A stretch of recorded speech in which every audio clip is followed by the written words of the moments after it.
भारत के स्वतंत्रता दिवस आवी थे 80 साल से हो गल भारत के स्वतंत्र तो होला। तो अपने लोग के शुभकामना दी थी। एक से एक मेमोरी है स्वतंत्रता दिवस पे। हमारे फादर के पापा के यही रूटीन रहल कि वो दिन पक्का पूरी सब्जी के तो तैयारी रहबे कर रहल। उस दिन जलेबी भी हर हाल में आवल काजिन का है। जलेबी से उनका 15 अगस्त के एकदम जोड़ दे रहलन। और फिर हमनी सबके नहाए लगी बोलल जा हाल। फिर झंडा फहरावे लगी हमनी रेडी रहली। झंडा भी खरीदा के आ जा पहले ही से। और बड़ा डिसिप्लिन से झंडा के इज्जत करना और ओकरा फहरावे के एगो रूटीन घरे घर हो हल। खाली हमरे घर में न हो हल, सब बहुत जगह हो हल। लेकिन बड़ा वो प्यारा ट्रेडिशन है। अब भी लोग करते हुए तन खाली हमरा यही लगे है कि ये सब तो जो है वो ऐसो हेबे करे है। एक साथे बिहार के उन्नति भी उसी हिसाब से होत हल, तब मज़ा सही में आवत हल। एक चीज़ हम देखे ही अमेरिका में हर जगह कोई जगह परफेक्ट नहीं है। ये नहीं है कि हम अमेरिका के बहुत तारीफ करी थी, लेकिन हम अमेरिका के अंधभक्त तो ही, हम यहाँ के सिटीजन ही तो हमारे लॉयल्टी यहाँ है। एक चीज़ हम नोटिस करें कि यहाँ नेता चाहे वो अपने अग्री, अगर रिपब्लिकन ही तो डेमोक्रेट से ना अग्री करम, डेमोक्रेट ही तो रिपब्लिकन से ना अग्री करम, लेकिन नेता लोग कम से कम रियल मुद्दा पे इलेक्शन लड़ा है। रियल मुद्दा केला के रियल इलेक्शन, और जनता के एक्सपेक्टेशन भी रियल मुद्दा के है। और अगर न डिलीवर कर रहा था जो वो प्रॉमिस कर रहा है तो उनका तख्ता पलटी भी हो जाए।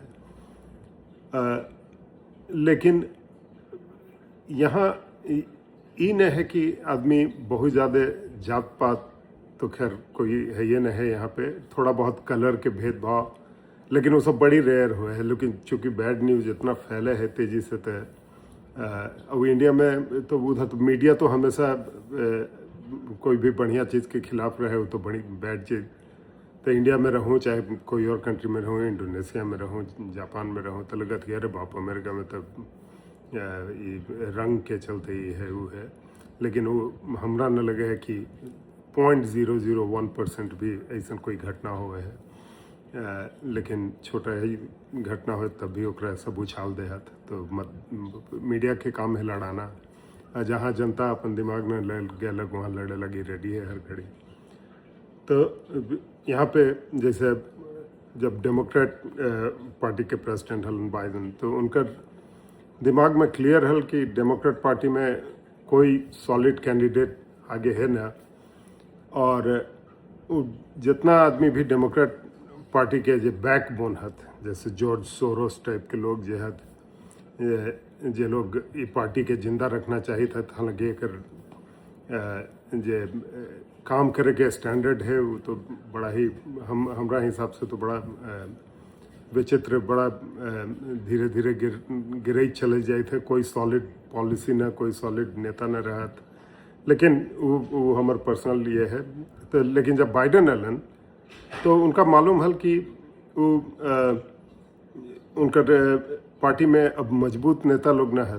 तो डेमोक्रेट के संख्या अगर बढ़ा दें तो मान लो कि गलतों नेता के वोट देवे वाला के संख्या बढ़ा दे तो वो वोट मिलिए जाए। यह चलते वो बॉर्डर के खोल दिलन। बॉर्डर से खोल देवे से वो जितना इलीगल लोग मैक्सिको के थ्रू एलन, उनमें बहुत सारा अलग अलग कंट्री से भी लोग एलन, लेकिन जनरली सब लैटिन अमेरिका और तो ये सब अब उनकर वोटर बन जाते हैं। फिर ट्रंप एलन वो बोलन कि ना बिना सीमा मजबूत होले कैसे कोई देश के परिभाषा नहीं है। अगर सीमा नहीं है तो परिभाषा नहीं है देश के, तो वो पे काम करलन। लेकिन कहे के मतलब यह है कि कोई जो भी बिलीव करी थे वो पे एक्शन करी थे, और अगर न करी थे तो तख्ता पलट जाया है। ऐसे ही रियल मुद्दा पे अगर हमने सब अपन नेता लोग से उम्मीद रखूं कि हाँ भाई क्राइम एकदम ख़त्म हो जाए। मान लो कि हम ये एरिया में ही, तो ये एरिया के ही नेता है तो उनका से बस हमरा लगे है कि 3-4 चीज़ आदमी पूछे कि हाँ, क्या आप क्राइम कंट्रोल में कर सकते हैं, भ्रष्टाचार कंट्रोल में कर सकते हैं, डेंगू कंट्रोल में कर सकते हैं, और यहाँ पे आप बिजनेस को बढ़ाने में आप उसको हेल्प कीजिएगा। ये 4 चीज़ अगर हो गए तो समझूं कि सब प्रॉब्लम ख़त्म है। फिर तो अमेरिका से लोग वीसा लेके वहाँ जाते नौकरी करें। लेकिन हमरा जैसन अंदाजा है कि मैक्सिमम नेता ये 4 चीज़ से कनी काटतन, और उनका मालूम है कि जनता तो जात पात में फंसल है। वहाँ तो कितना लोग कमेंट में लिखा था कि जात पूछ ले बिना तो भातों न पचे है। तो उनका मालूम है कि जनता तो वो सब लफड़ा में फंसल है, तो उससे खेलते रहूँ। और जब लोग एक दूसरा के रिस्पेक्ट करे लगी रेडी न रहता, जनता नेता के तो चांदी है। तो अगर जनता के ऊपर बहुत बड़ा जिम्मेवारी रहे है कि स्वतंत्रता के 80 साल हो जाए थे, लेकिन हमर इकोनॉमी हमर ये में कहाँ हम अपन राज्य के पहुँचे रही, तो बहुत बड़ा जिम्मेवारी जनता पे है। लोग नेता के तो तुरंत ब्लेम कर दे हत, लेकिन नेता मंगल से तो आवे न हत, तो जनते चुने है। तो इस स्वतंत्रता दिवस पे अगर सब लोग ऐसा एक प्रॉमिस कर लेते कल की 3-4 चीज़ रियल चीज़ जो वो अपने के एरिया के, चाहे वो सड़क हो, चाहे बीमारी हो, हॉस्पिटल के कंडीशन हो, भ्रष्टाचार हो, क्राइम हो, अगर अपने के नेता भी एकदम अपने के विचारधारा और अपने के एक्सपेक्टेशन से मैच करी था, तो वो कोई भी पार्टी के हत ओकरा से कोई मतलब नहीं है। अगर वो यही विचारधारा पे है तो राज्य के भला तो होने है। तो एक बार फिर से अपने लोग के शुभकामना दी थी, बहुत ज़्यादा प्रवचन दे दिली, बस इतने आज के।